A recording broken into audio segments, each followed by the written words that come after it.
I hope you're all with me on Facebook and in this meeting. So this is the Lupus Europe takeaways from the European Lupus Meeting 2026.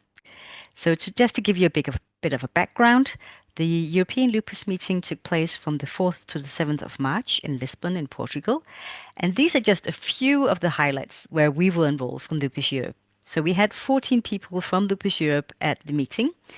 We had 12 fishbowl chairs. We had 9 abstracts supported by Lupus Europe. I spoke as the chair of Lupus Europe both in the opening and the closing ceremonies. We had 6 Lupus Europe co-chairs at scientific sessions, 3 interventions in sessions and interactive workshops, 3 speakers in satellite symposiums, and beyond the scientific program, the meeting was completely full of valuable discussings and working meetings for ongoing projects that we are excited to share with you soon. So this is just a bit of background from the meeting that we were at. Did we have a problem with Facebook Live, Zoe? I think we went off and on again. We did indeed. We were kicked out and then we are trying to reconnect now. Okay, so this is maybe we'll just wait a technical second. difficulty. Yes. So for you guys in the meeting, we'll just wait a few minutes for the people online. And we should be live again now. Okay. So I hope you caught all the background, all the different things that we've been involved in Lupus Europe in this meeting. We've been everywhere. And I can say, as the official representative from Lupus Europe, that it was such a pleasure seeing all these people working for the patients, bringing the patient voice into this meeting. And we're going to hear a lot more about that. But for now, we are going to run some videos that all these lovely people recorded at the meeting with physicians and also patients giving their feedback from this meeting.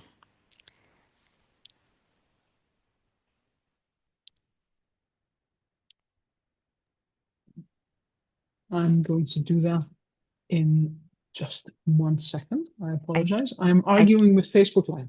Okay, so you argue. I'll do it. I'll share the video so you can argue with Facebook Live. Thank you so much. Okay, and then share sound. Okay.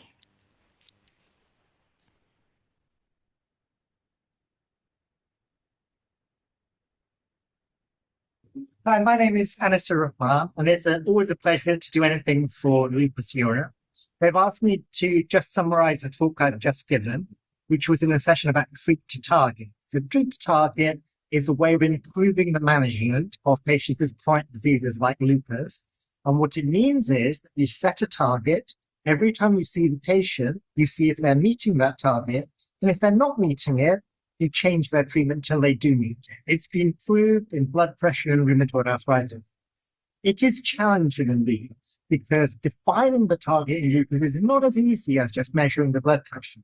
We have to measure how active the patient is. We have to measure whether they're flaring or not. And we have to use very little steroids, or as little as possible. That's what treat to target means. Now, people have made progress in getting to treat to target. But what I found and what I talked about is it depends very much on where you live, because there are lots of costs associated with treat to target in the way that it has now been defined. Costs of seeing a doctor, of having blood tests, getting the drugs.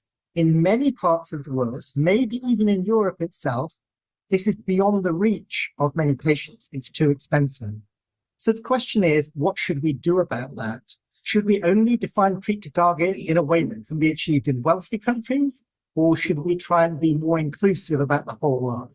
I don't know the answer, but I and some others are trying to arrange a commission to look into this. And I hope at some future European Lupus meeting, I'll be able to tell you what we've done. Hi, my name's Chris Winkup, and I'm a consultant rheumatologist at Lupus Hospital in London. It's great to be here at the European Lupus Meeting in Lisbon. I'm presenting this afternoon on my abstracts that the functional iron deficiency and mitochondrial dysfunction as monocytes. This is a project looking at very particular immune cells called monocytes, which are important for the way that iron is used. We found that patients with lupus are at risk of having problems relating to the way they move the iron levels around their body, which means that even if people are taking lots of iron in their diet, it's not getting where it needs to go. We found that this also has implications for mitochondria, which are parts of the cell that make energy. And we found that these cells have really low levels of energy, probably due to the fact that they don't have much iron in them. So we're going to do more research to see whether we can potentially fix this by giving patients more iron, whether that makes the cells better, and potentially whether that makes patients feel better, particularly with symptoms such as fatigue.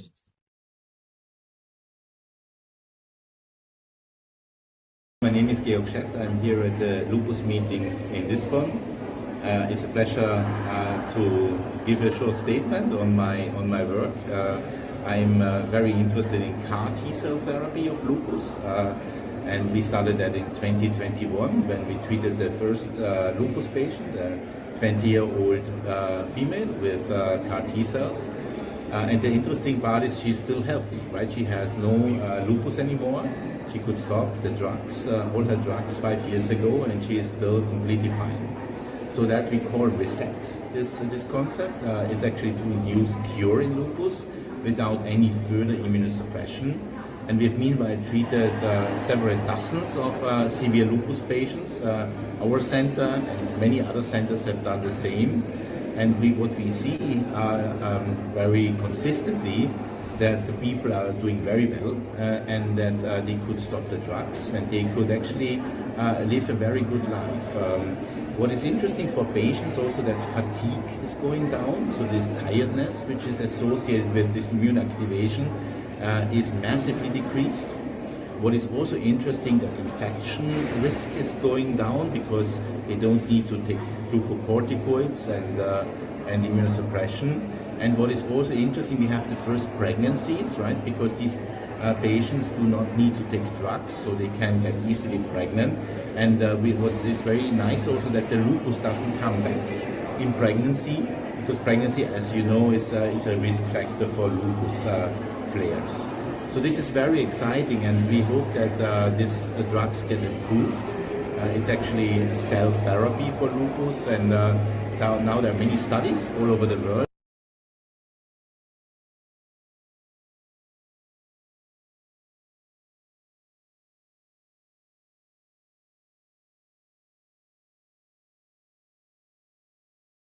I think it's also important for you as patients, before we have seen substantial improvements in otherwise refractory patients with lupus, that they can be treated, they improve. The complexity of lupus is only partially understood. I think it would be not fair to overpromise outcome. We already see that one or the other patient does not respond. That is reality. We need to be realistic. Although there is a lot of excitement, we need to be realistic. On the one hand, it's not a cure for everybody. Not everybody will definitely respond. There's, we need to be fair with our patients, not to overpromise.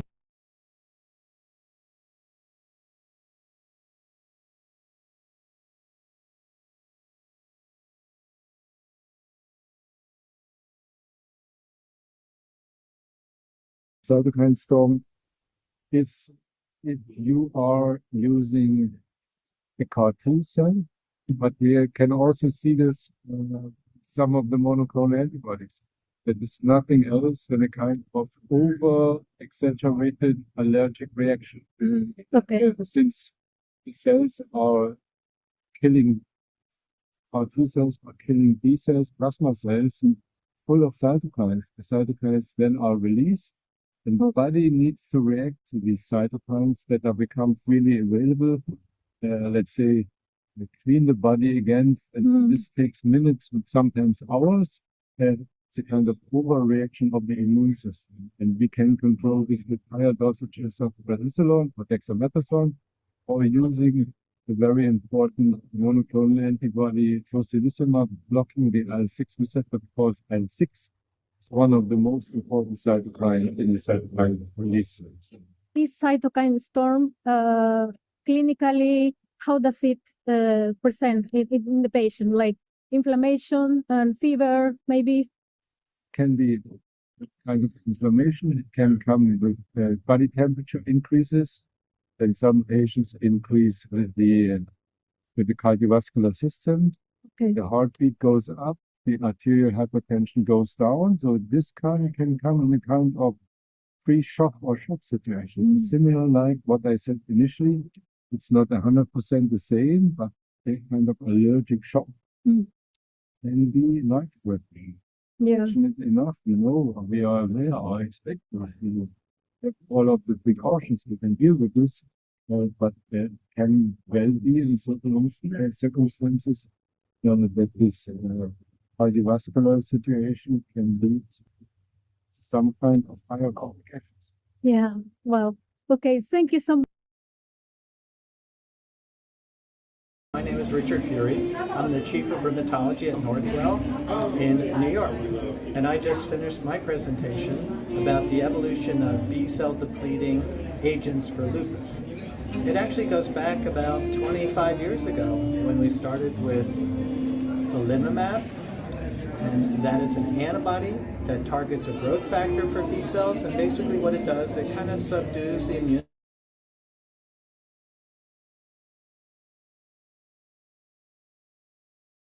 cells quantitatively and also affects their function. And we've come a long way with belimumab, and it's now approved for SLE, and it's approved for lupus nephritis. And it seems to be a very safe drug.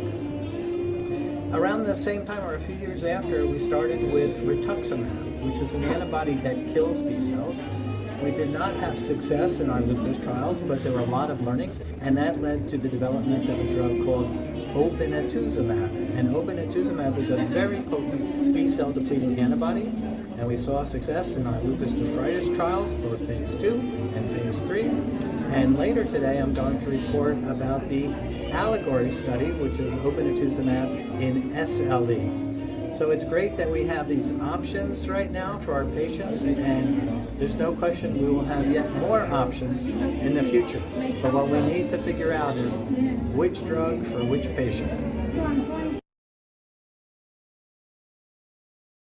Hi, my name's Chris Wake-up, and I'm a consultant rheumatologist at King's College Hospital in London. I've just left the debate session where myself and Professor Marielle Gatto from Turin were debating the ideal position for use of biologics in patients with lupus. The argument centered around whether they should be a first-line treatment or used in refractory cases.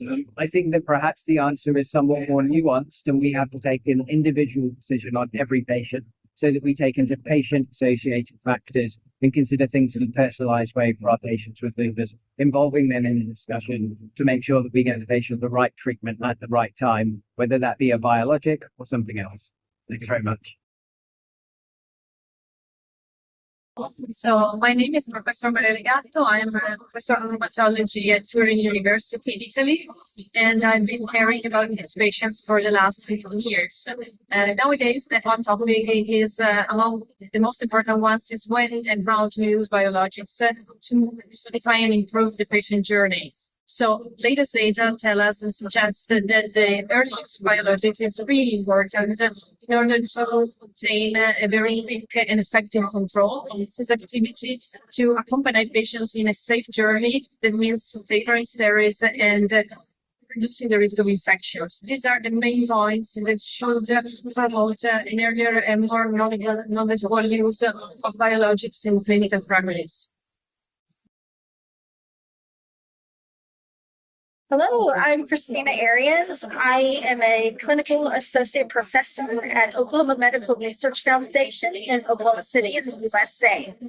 I presented today on behalf of my co-authors data from an integrated analysis of the phase 2 phase-3 lupus study, as well as the long-term extension study that included up to 4 years of data. I spoke about the SRI-4, which was the primary outcome of the parent study, how that looked over time in patients that both received the 3 milligram twice daily dosing of deucravacitinib from the beginning and those that transitioned from placebo to that dosing at week 40. Efficacy was maintained over time in patients that transitioned with about the same levels of efficacy as those that had been on it from the beginning. I also looked at the Doris remission to see how that looked in these groups over time, and the Doris remission status was maintained over the course of the study as well. Hello, I'm Branka Marinovic. I'm dermatovenerologist coming from Zagreb, Croatia. I was very pleased to be part of this SLE Europe conference here in Lisbon. And this morning we discussed some very important topics for cutaneous lupus erythematosus. We as dermatologists know how much burden skin changes in lupus are bringing to our patients and how much those lesions can decrease their quality of life. We are very happy that we are expecting, and we have seen already some results of some new drugs that are emerging, that are coming, and that we expect in next few years, that will for sure bring a new quality of life to our patients.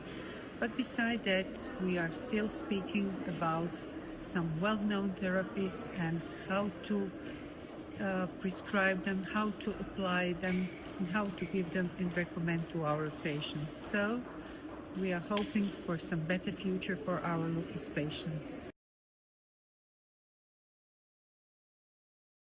Hello, my name is Natalia Tomochoa and I am a PAN member at Lupus Europe. So my takeaways from the ELM 2026 are, number one, we should keep our hopes high because lupus research is progressing faster than ever.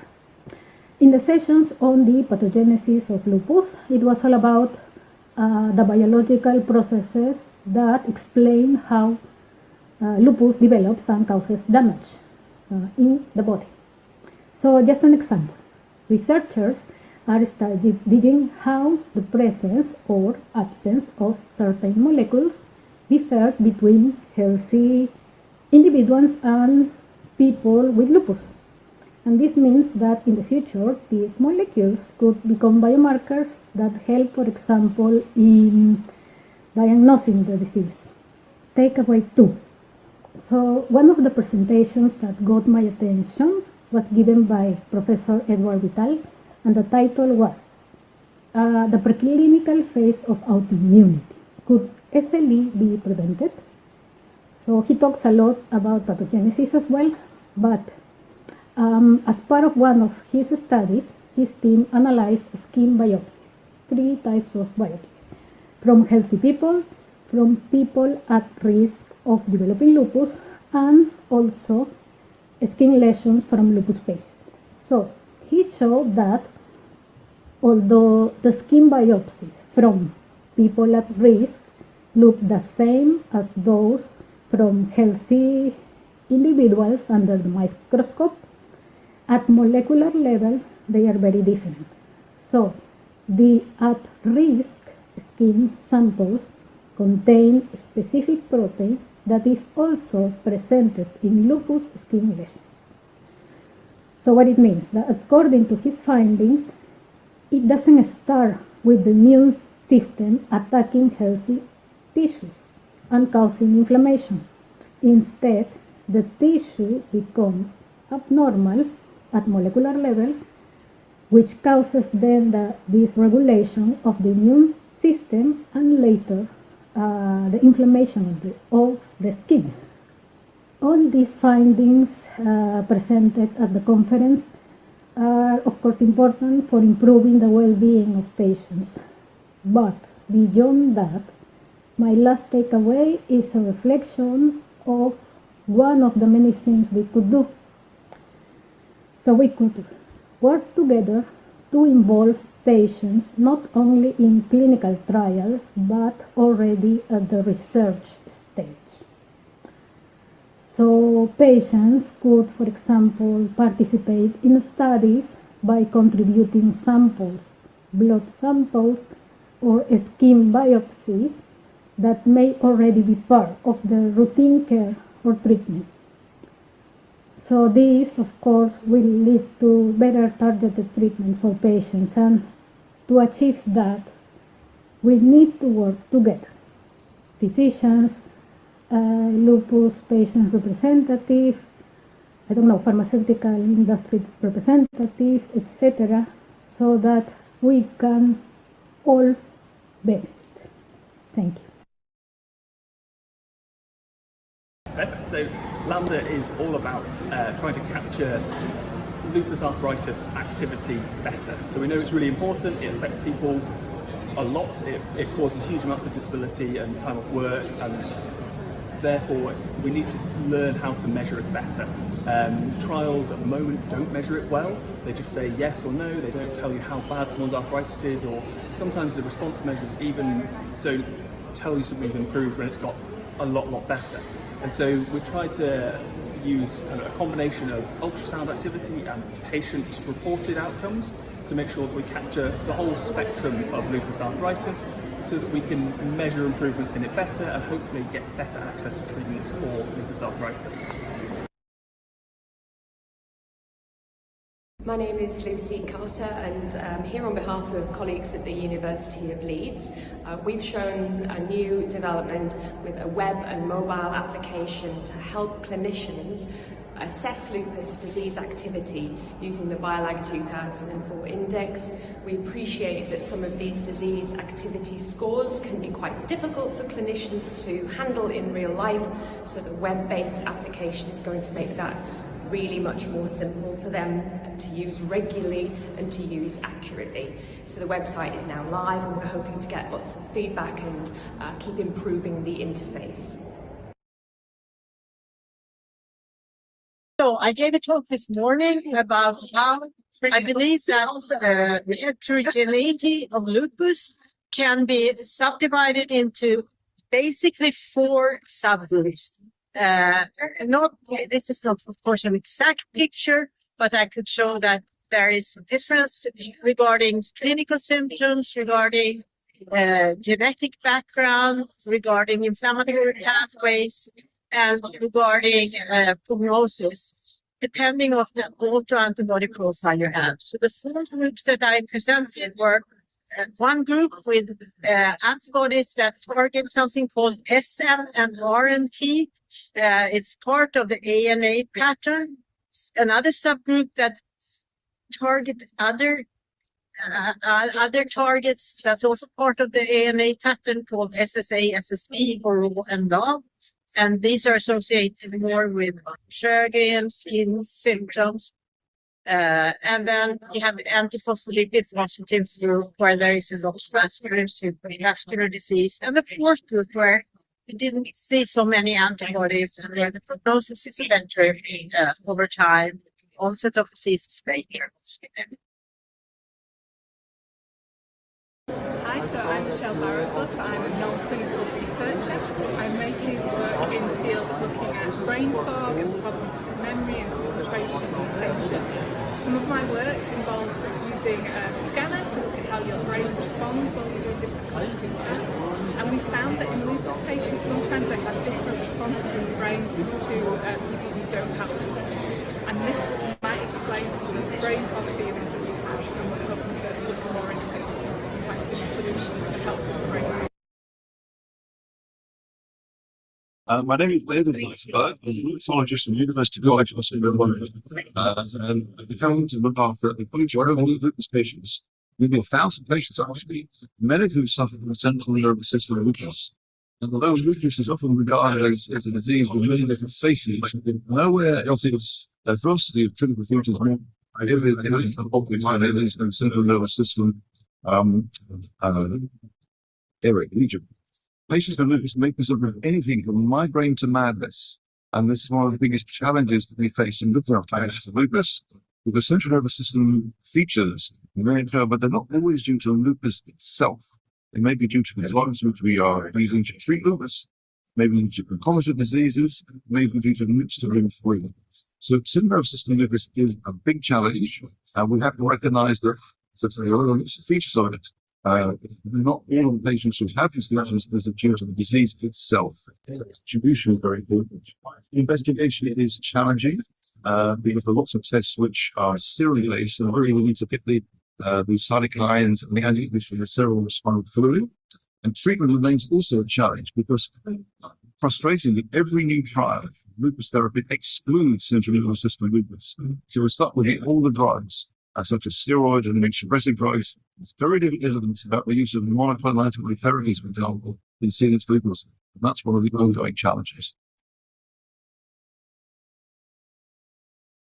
Hello, everyone. My name is Alexandra Andrich, and I'm Senior Consultant in Rheumatology, even Associate Professor at Karolinska University Hospital in Stockholm, Sweden. And I am leading a lupus clinic and responsible for pregnant patients with SLE and antiphospholipid syndrome at our clinic. And in my daily practice, I have been asked by the patients having complications during the pregnancy. What is the risk for complication in the next pregnancy if they decided to have? So we haven't had any numbers to give them. We know that the risk may exist depending on the disease features that they have.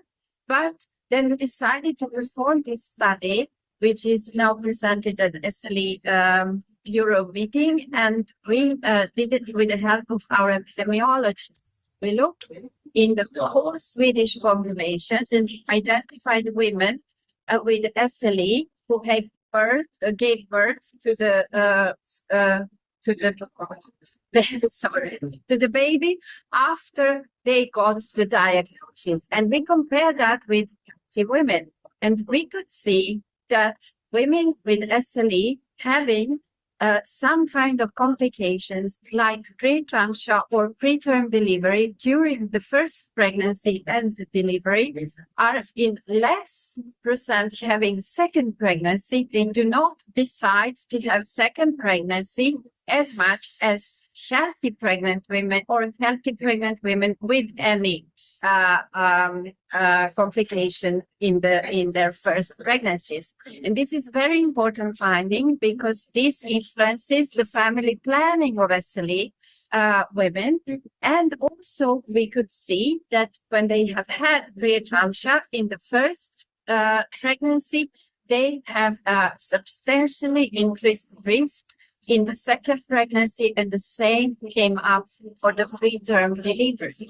So now, using this, we need to improve the care of our patients when they plan for the second delivery to see that their disease is under control, that they use their medications or change their medications and increase the treatment. So in order to prevent maybe and to decrease this risk for the complications. So these are the main findings this study.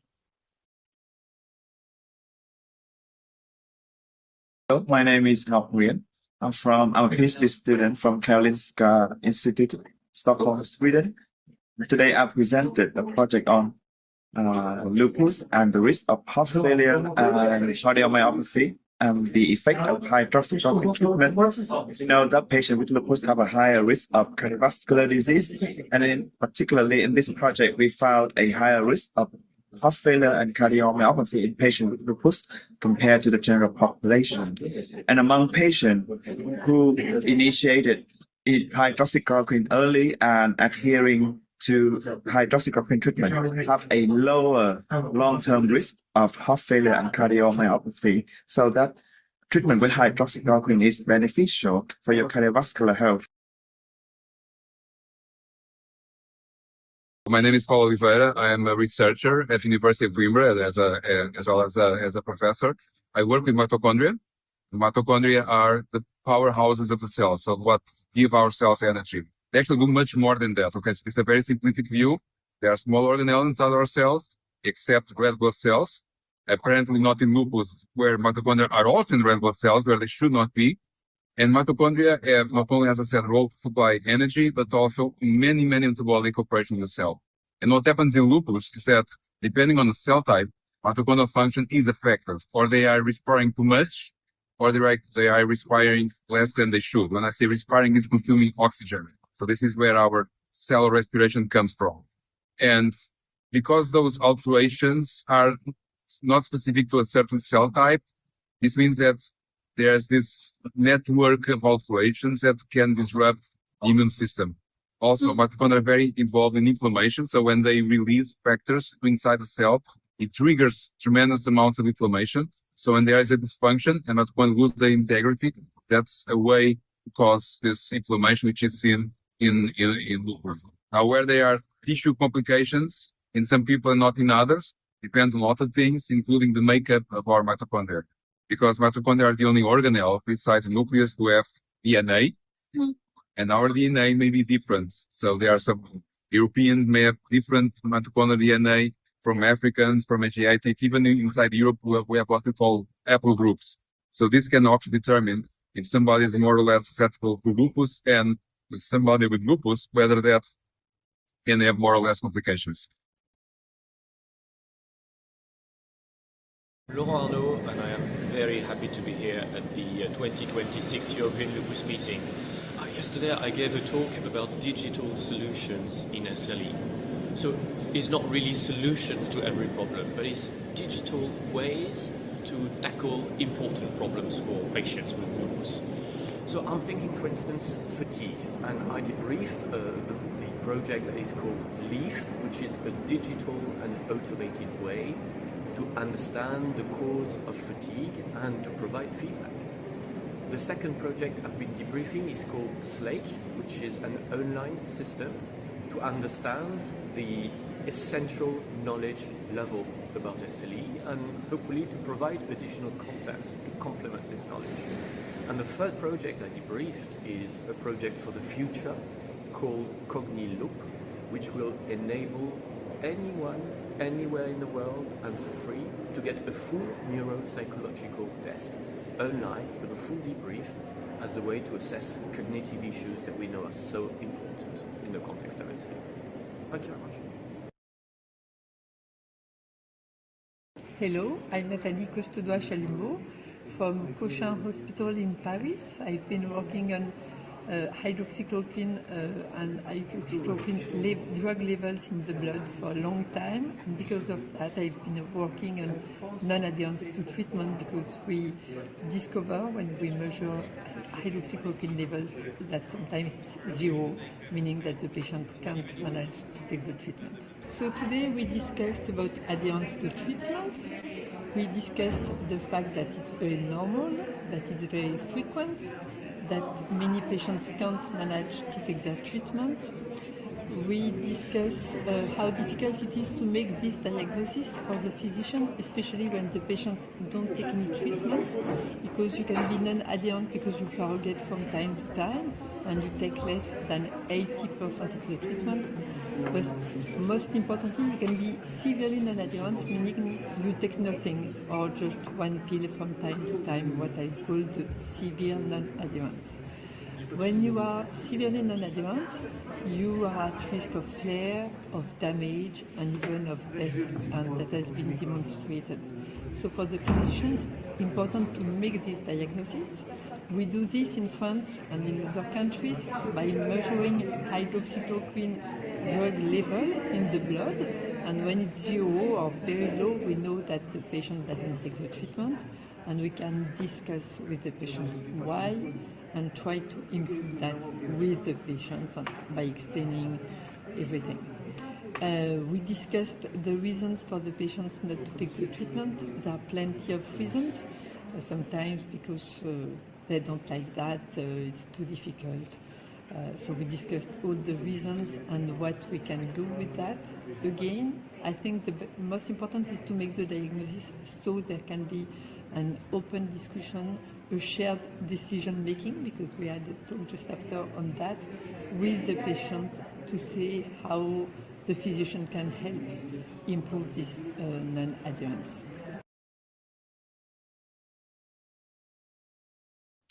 And because we are, and we're trying to make this easier to recognize in clinical practice, we have this amazing project going on, which I co-lead with Zoe and with Laurent, which all of you know, I'm sure, and has the invaluable support of Lupus Europe, really, because that's how we reached over 125 people or patient associations across the world in what is a multinational collaborative project of healthcare professionals, doctors and nurses and other allied healthcare professionals with patients and patient associations. We have all continents represented, and we ask them a simple thing. What is a vulnerability, so something that is non-medical, that you think might affect lupus outcomes in your context? And we had close to 1,500 answers, which we then collated, Zoe and I, and grouped them into domains. And then we asked those same people, do you think these domains are important?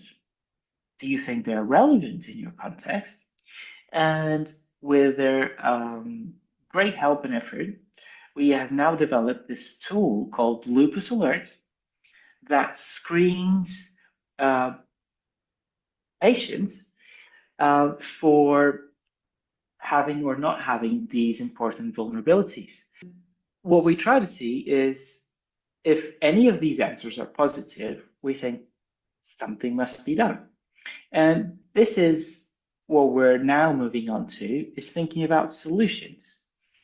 So if there are vulnerabilities, there are identified using Lupus Alert, and we know from our work that these vulnerabilities have an impact on lupus outcomes, then something must be done. Is mental health important for people living with lupus? Many studies suggest that this is the case. Surveys show that symptoms such as anxiety and depression are quite common among people living with lupus, and they're often among patients' biggest concerns, sometimes even more than disease activity itself. But mental health is more complex than just anxiety and depression. There are many different psychiatric conditions, and we still do not know which of them are more common in people living with lupus.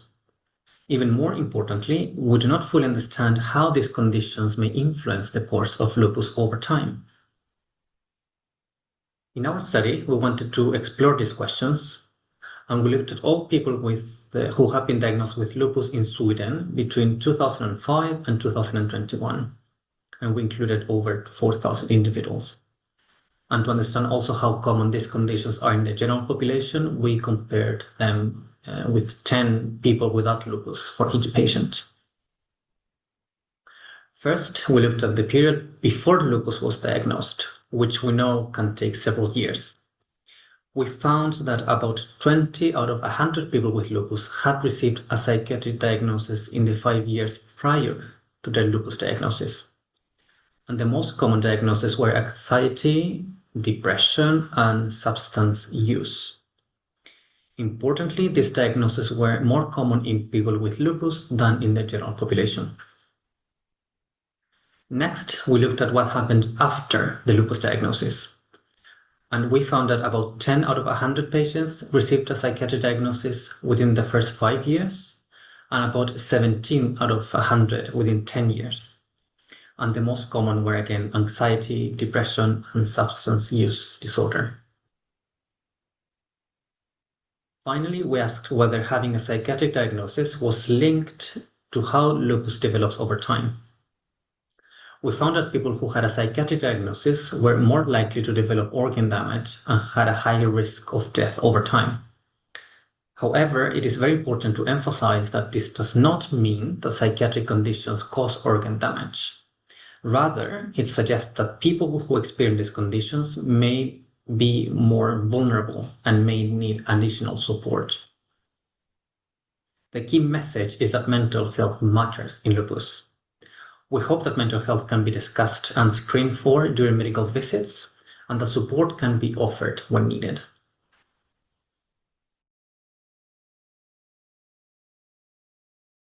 My name is Dr. Chris Building from the US Public Hospitals. My talk today was about anifrolumab rescue therapy in life-threatening lupus, and the biomarkers that help find use that treatment. Obviously, people suffering from lupus often manifest their disease in many, many different ways. So one person's lupus can be very different to someone else's lupus. And therefore, it's of critical importance that we have lots of different treatments available so we get the right treatment for the right person. In the case that I spoke about, I discussed a patient who had very, very severe skin involvement and was very, very unwell in that case and had failed conventional therapy. So the outcome of the case was that we essentially applied for nivolumab, which is a new drug, which has been shown to have specific benefits in skin involvement, but also getting patients on steroids and reducing the overall clinical activity in lupus. And so this patient who we've spoken about, who'd been unwell in hospital for 300 days, critical care for their lupus, and was given nivolumab on rational grounds because it's not yet available in the UK, but they did miraculously well. So this young lady with a young family, after 300 days of hospital, 6 trips, multiple life therapy, better on their own. So the outcome of the case was that nivolumab seems to be an effective drug. Our patient's case seemed to mirror the outcomes of the studies, but in a patient who was much, much sicker than would have been included in those trials. The other thing that I spoke about was that there's some specific biomarkers in blood tests that can help us guide treatment, and that may be useful in the future when we treat patients, making sure we get the right treatment for them first. Thank you. Hello, everyone. My name is Lena, and here are my 3 takeaways from ELM 2026. So, one of the most interesting moments for me was watching doctors openly debate the same issues from different perspectives. Seeing these conversations happen live remind me how complex lupus care is and how progress often comes from respectful disagreement, dialogue, and the willingness to challenge different viewpoints.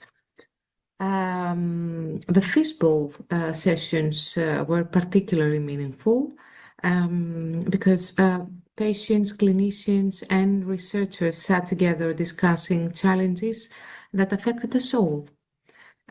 One fishbowl actually stood out to me, especially seeing members of the Lupus Europe youth group actively taking their place in the conversation, sharing their experiences and perspectives, while clinicians were actually genuinely listening to them. It was a powerful reminder that patient voices, and I have to say especially young voices, also belong to the table. One more thing that stood out throughout the meeting was the importance of listening, not only to data, but also to lived experiences. Because I feel that when science, clinical expertise, and patient voice come together, the conversation becomes richer and the path forward clearer, I think, yes.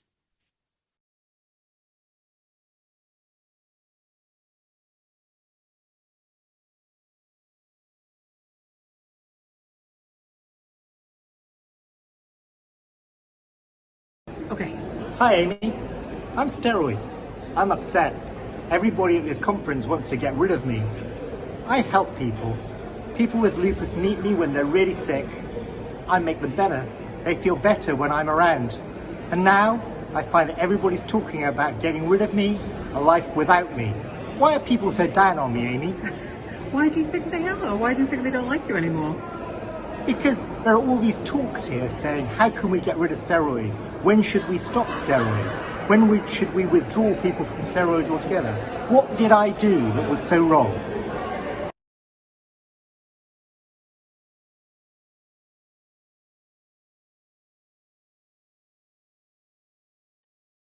Yeah, I think it's important to remember the humor. This last video was really excellent. Thank you, Amy, for collecting that video. So as you could hear, we had many different viewpoints and many physicians giving their point of view as well as a few patients. But as you probably also experienced, they were all asked to give this talk in a lay language for patients, which for many of them was really not the case. So we tried to get them to sort of give it the talk at a level that all patients could understand. So that is why we at Lupus Europe decided to instigate an award this year for the best poster presentation in a lay language that patients can understand. And actually, the winner of this presentation was the guy you just saw, Anisur Rahman, the last one with the steroids, because he had a presentation on management and development of damage in 615 patients with lupus, recruited over 40 years, associations with sex and ethnicity. So him and his two young medical students, Maria and Nidhi, gave this wonderful presentation that was actually in lay language where you could understand what he was saying. And I think this is very important, not only when you're speaking to patients, but also when you're speaking with other researchers, that you can make yourself understandable in a language that everyone understands. Researchers often get caught in a small bubble of research where they are so focused on the work that they are doing, they cannot imagine that nobody else understands. So, so this is why we did this. We instigated this award, and this is, I think, is something we are going to continue doing in the future to make sure that researchers speak a language that we all understand. So we are not done with the presentations because we had a lot of people, as I said, at the meeting, where they really experienced so much and they were really eager to give feedback from that meeting. So the first one who's going to talk about her takeaways from this meeting is Anne-Marie.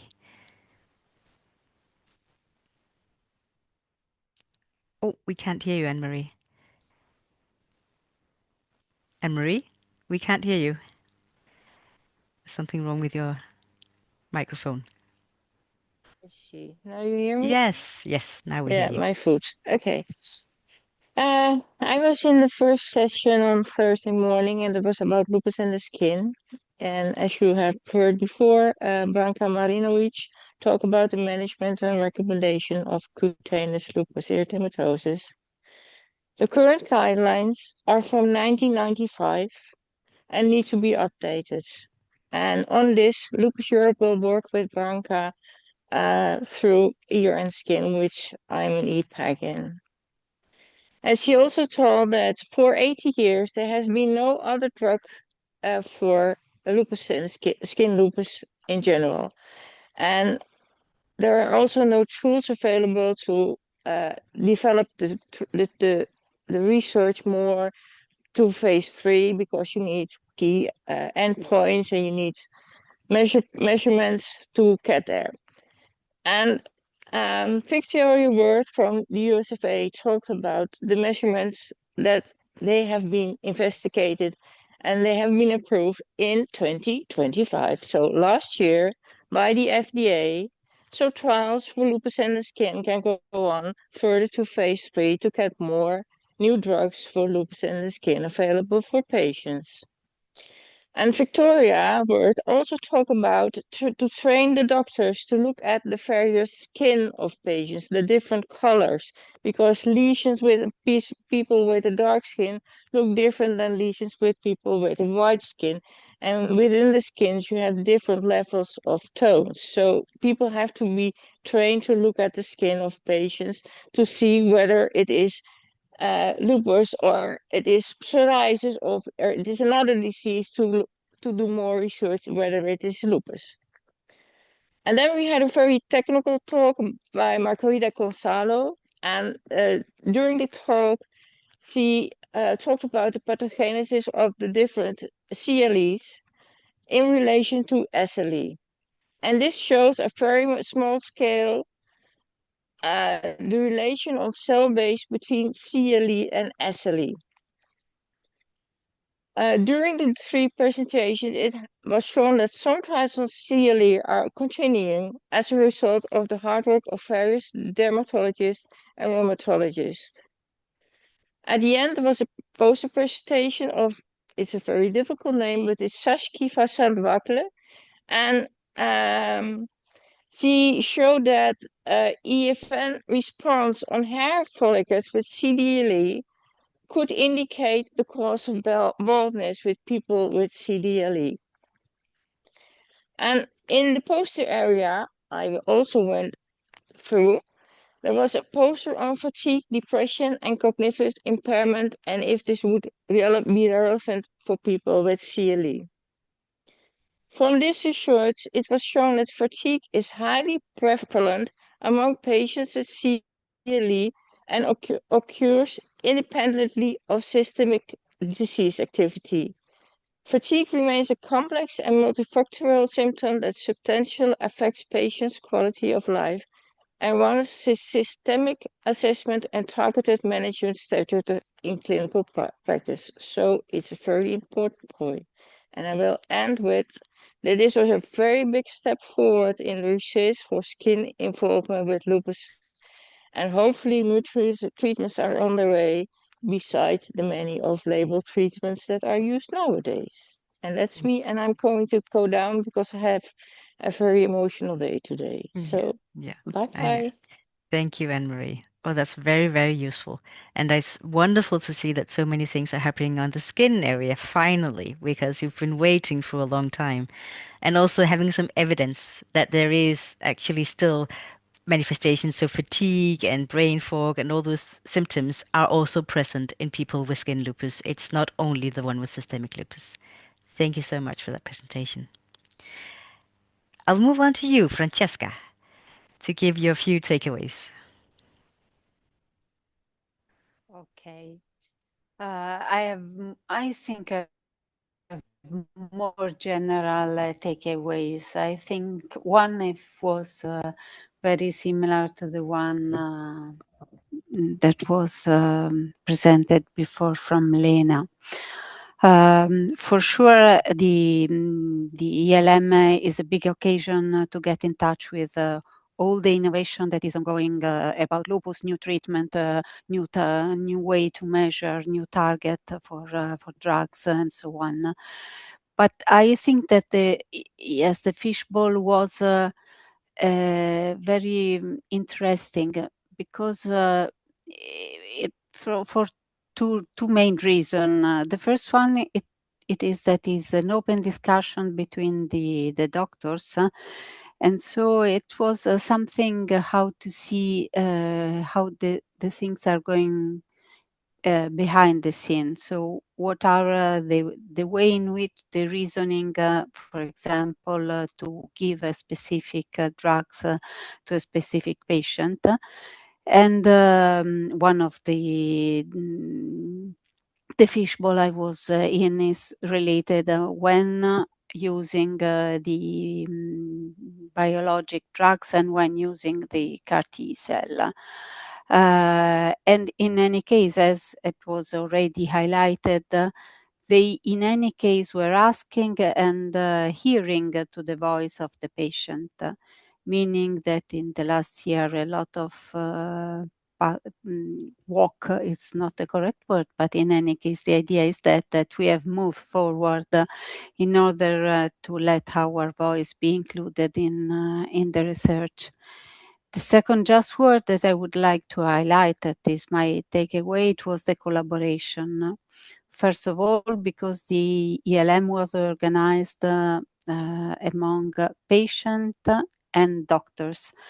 And the result is that it's really important that the things are going together and we walk together, because the way in which we see the world is different, because it's naturally different, and it's the synergy between the different point of view is very important, and the organization done together, I think, gives a very an improvement of the overall result of the conference.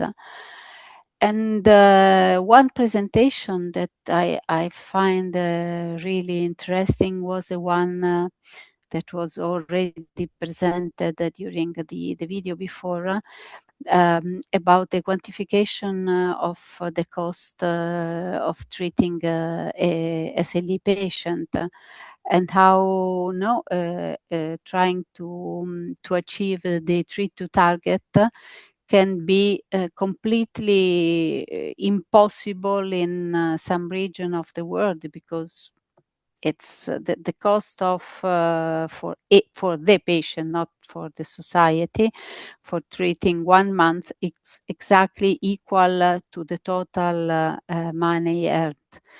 And so there are in general a lot of things to do in order to improve the situation.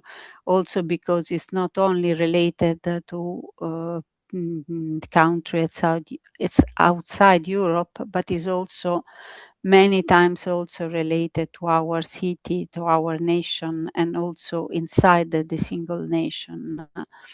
So those are my 3 takeaway from the ELM. Thanks.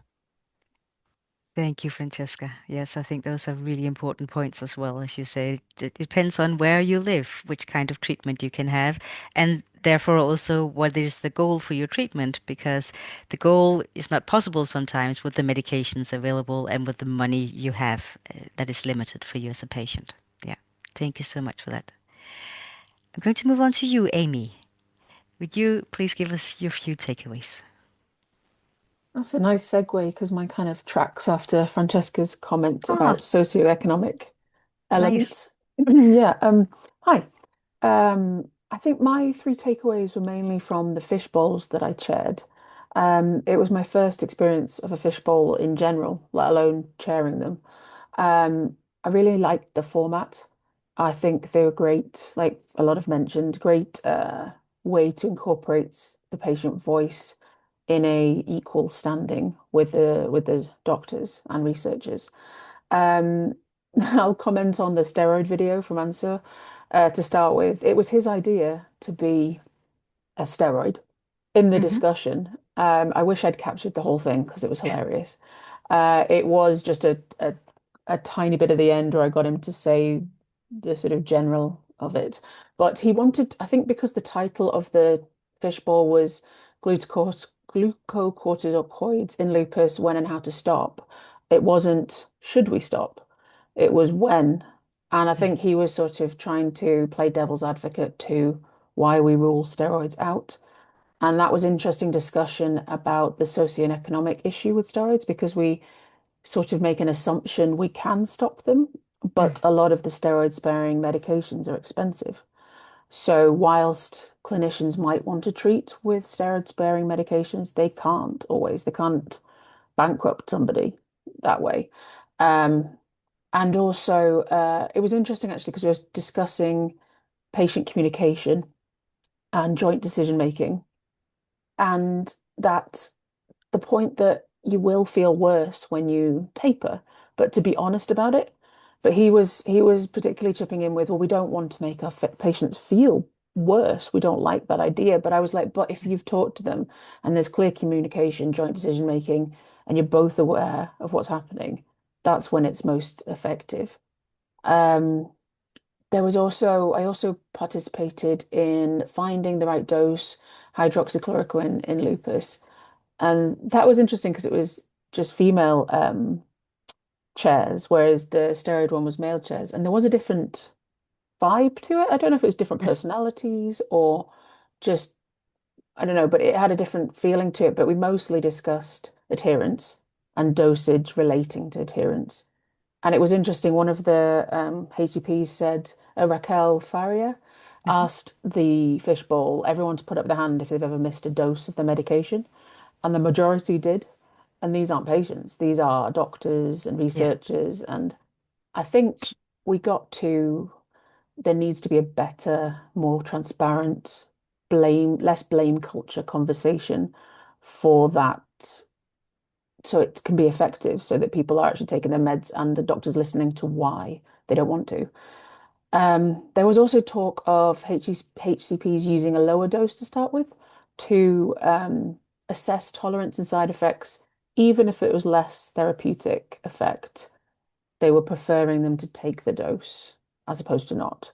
And then the sort of final takeaway was we are in Lupus Europe getting more information out there about the long-term effects of hydroxychloroquine and how it helps protect your organs, survival, reduces disease flares. But because it doesn't present in an immediate sense like steroids do. I think that education for people to continue their adherence to the medication, especially when your lupus is maybe not as active and you're not on many medications, but that one is very important. So yeah, they're my takeaways from ELM. Thank you. Thank you, Amy. Yes, very valuable takeaways, I think. And I really love that you sort of connected with the Nathalie Costa-Dois's presentation on adherence and that we're all human beings. I really love that Raquel asked all the physicians if they are taking their medication because we all have to take a pill once in a while, right? And we all forget sometimes. So it's nice to be reminded that we're all human beings. You know what I did forget to say? Credit to the doctors and researchers. They really did. They wanted to hear my opinion a lot. They passed the mic back to me a lot. Like it was an equal conversation, which was nice. Yeah. But yeah, it was interesting to sort of tie into the talks. Yeah. And I had exactly the same experience that we were all welcome. Our point of view was very welcome. They gave us the opportunity to speak time and time again, no matter who we were and in which session we were, which was wonderful, I think. Thank you. Andre, do you want to share a few takeaways? Because you wish to, yes.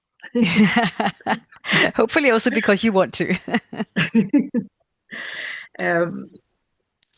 I want to share some takeaways that is not taken from the presentations, some of them.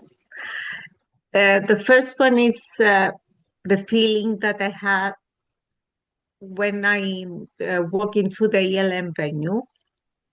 And suddenly I found myself among 1,400 scientists who spend their lives studying lupus. And that moment I felt that I am always have the opportunity and to be there because I'm a lupus patient representative, and I have responsibility of carrying the voice of lupus patient. So this is one feeling as a takeaway. And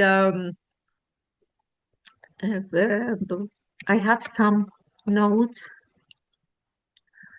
As I watched the doctors, researchers and doctors' presentation, I kept thinking that behind every number that they showed to us, there is a real person, a real patient who is like us. Of course, there are some moments that I feel uncomfortable. That moments are when some technical discussions made me feel maybe I didn't realize to fit in that part of the conversation. But again, when I reminded myself that only us as a patient, we can talk about truly how we feel and how we live with lupus. And this is this was very strong feeling because it keep me keep going. Yeah. From the presentation, the first takeaway is the presentation about artificial intelligence, who really caught my attention. They showed how it can help doctors, artificial intelligence, I mean, how it can bring complex data together so diagnosis can happen earlier and treatment can be more targeted. And but I felt relieved when they said clearly that technology doesn't replace the doctor-patient relationship.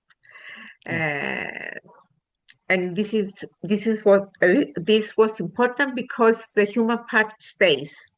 Yeah.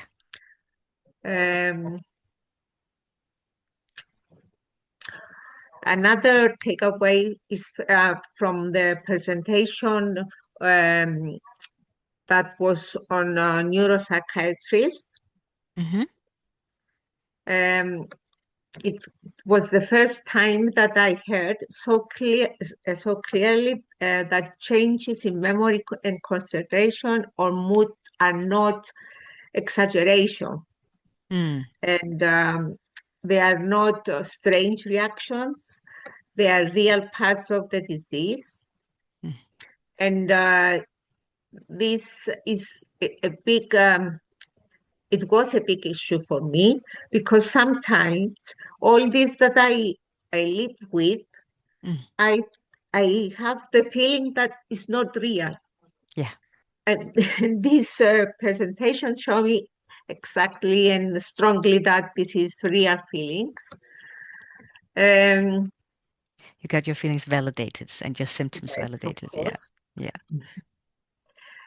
Also important, as I said, is a real part of the disease. And they say about how can I say this one now?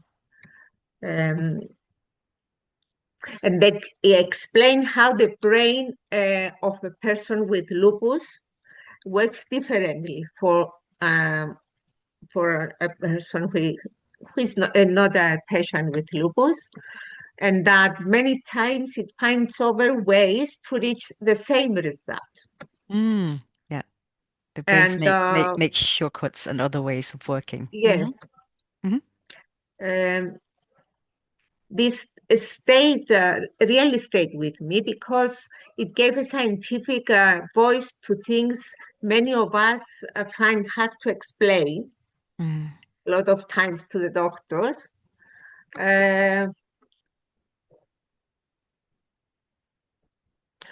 Also, I was moved by the way they describe the brain's effort to handle things, challenges. And in that part, they said that in some tests that they did, the brain of lupus patients, it works harder, like it needs to put in a bit more effort to go to get the same outcome. And yeah, that's why we feel fatigue and brain fog and Yes, and that doesn't mean weakness. It means resilience and adaptation. Yeah.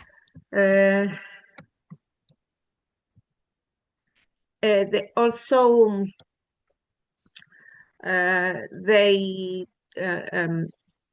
tell to us that even when some areas does not work as well as others, they step in to help, like the brain finds new ways and keep going. I think you could keep going for the entire evening, Mandri. You have so many takeaways. I think we need to stop here and move on to someone else. I just have finished. Yeah. And in the middle of all this, the warmest takeaway is for me is the moment that we are meet all together, who become friends through our shared experience with lupus and stood together. We may become from different countries, but we are bonded as a family. Yeah. And that moment felt like a warm hug and reminded me that we have each other. Definitely. And living Lisbon, I felt that, let me find this.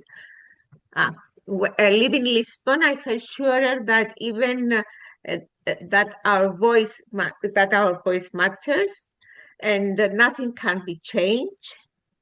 How people think and really push things towards in care. And as long as we start together, nobody can stop us.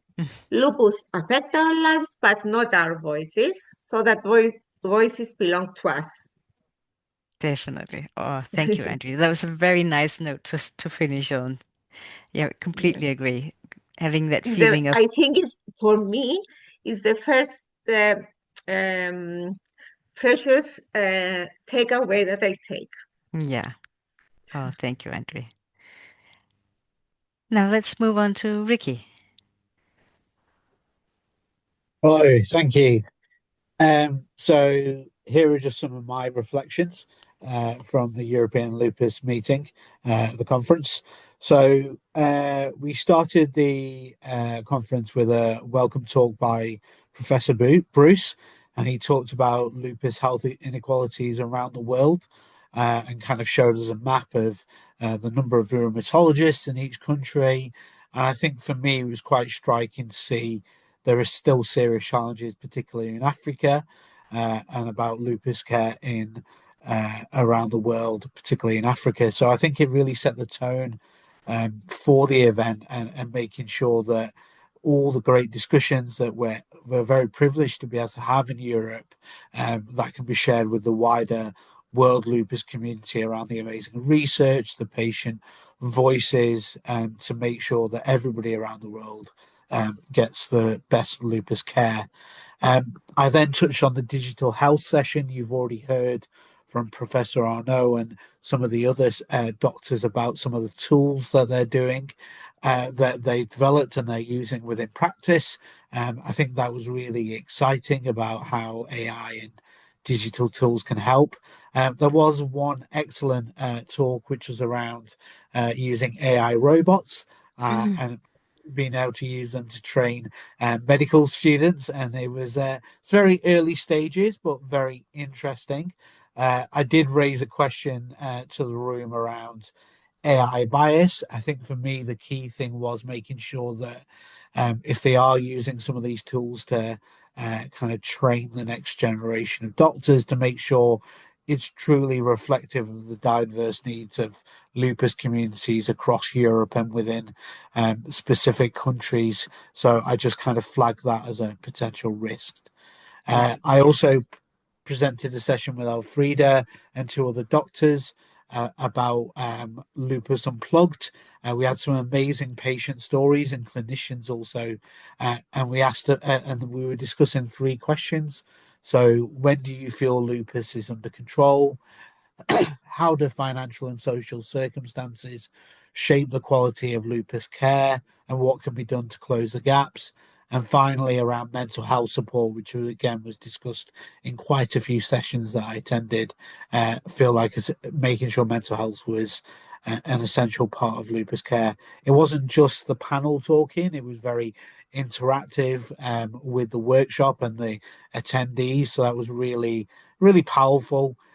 To make sure that the patients are at the heart of all of those topics, and just a genuine dialogue between clinicians and patients. I did get grilled a little bit about the patient perspective, and I was honest that there isn't just a single patient perspective, and actually that I think the key point I relayed back to that group was the importance of the clinician or the healthcare professional relationship with the patient. And I know for them, they have quite a number of patients, but it can be quite a long relationship. You know, for example, my clinician looked after me for 15 years. So there's a lot of trust in that. And I was reminding them of that trust and the benefits of that relationship to have open dialogue. I also presented a workshop again with some clinicians around transition from pediatric to adult rheumatology care.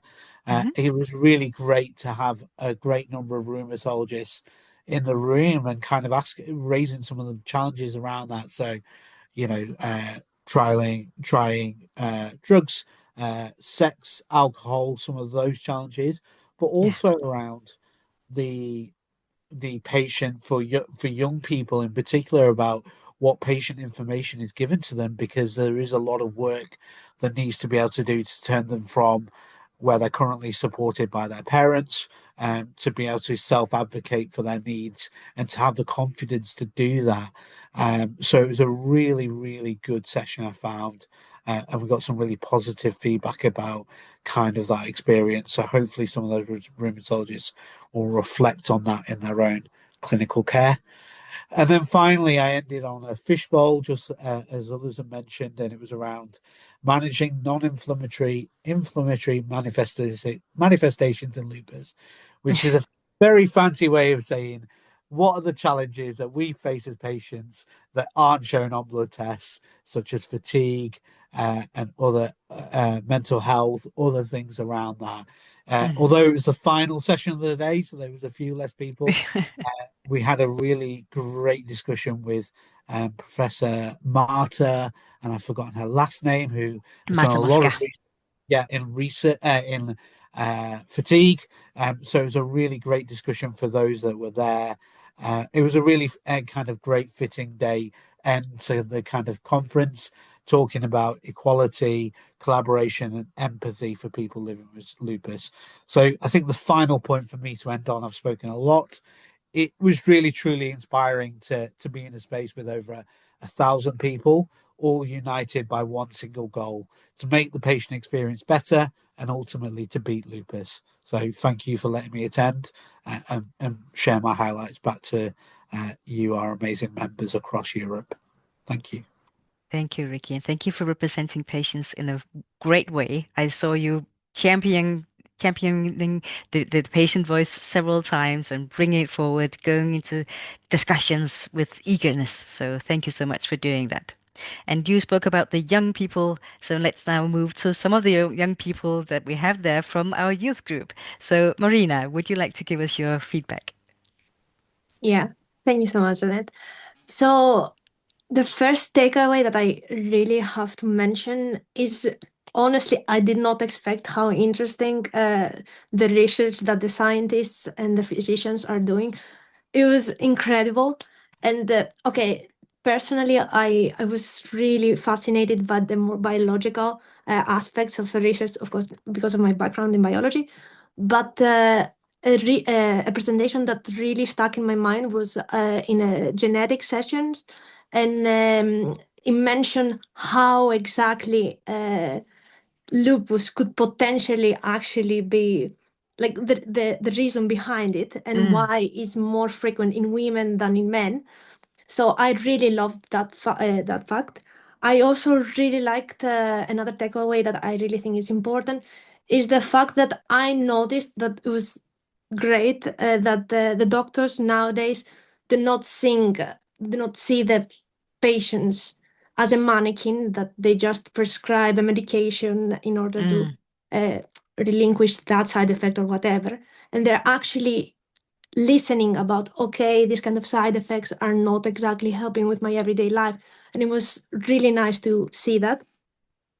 And the last thing I want to say was that it was amazing to see how willing the physicians were and the scientists to actually communicate with us, the patients, and they were actually so interested in hearing our perspective and say, oh, how we can actually become better in diagnosing or preventing flares. It was a session that we were in a fishbowl that was really very productive, and it was really amazing to see the willingness that the physicians had to become better and to see like how we can approach more like the patients, which of course there's no one way solution, but again, it was so nice to see that.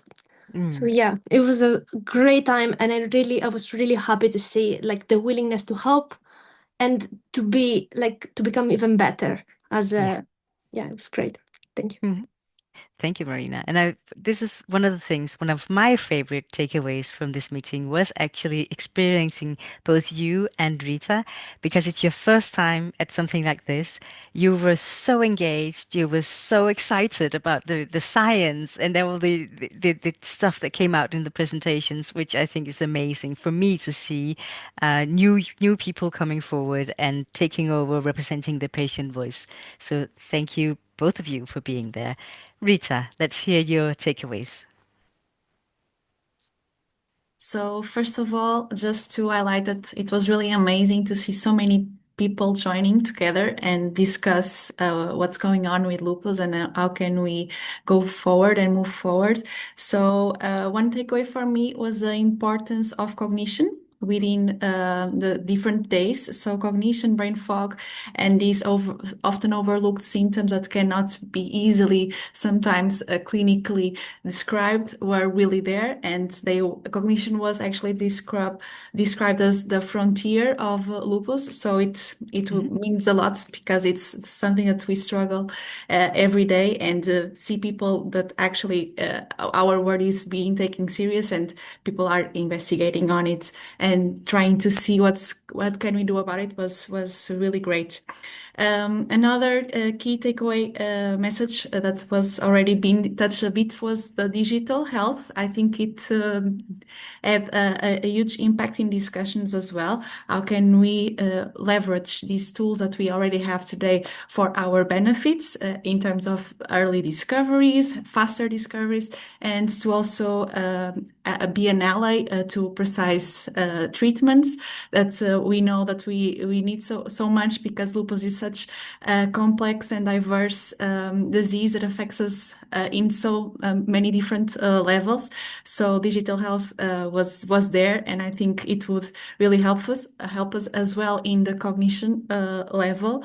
And I think one last takeaway was to see how much actually the therapies have evolved over the last few years. So we had these discussions about the early drugs that we started be taking when we are diagnosed with lupus. Now we have these biologicals. We have so many different therapies on the way that hopefully will improve our quality of life. At the end of the day, we are here trying to advocate for it. And it's great to see how many different things are happening, and how this will look maybe in just like few years, the change that we will make. Yeah, I think it's a nice hope message for all of us. Yeah. Yeah. Thank you so much, Rita. You're absolutely right. So when I started in Lupus Europe, we had one approved treatment for lupus, and that was it. And now we have 240 drugs in clinical trial phases. So at the moment being investigated for the treatment of lupus, and already a few more approved. So it's really looking promising. And also with the new CAR T therapy, cell therapies and everything else going on, it's looking very promising for patients. We might not get a cure tomorrow, but we'll definitely get new medications that we can use and try, and hopefully they can help us. Also with the cognitive function that is so important for patients. We hear it time and time again. So thank you so much for that takeaway. So one of the things I want to mention is I'm so grateful for all of you guys for being there. We have many more videos, so please keep an eye out on our social media and YouTube channel. We will be sharing more videos with you and more takeaways, also both from physicians and from patients. And also really a huge thank you to the Portuguese doctors, so Luis and Maria, who invited us to be a part of this meeting, invited patients into the scientific program, and made sure that patient voices are heard in the European Lupus Meeting. This is so important, and we are really looking forward to this continuing in meetings to come in the future. Really appreciate it, and we learned a lot. And thank you guys for being here, for taking part in this meeting. I wish you a very pleasant evening.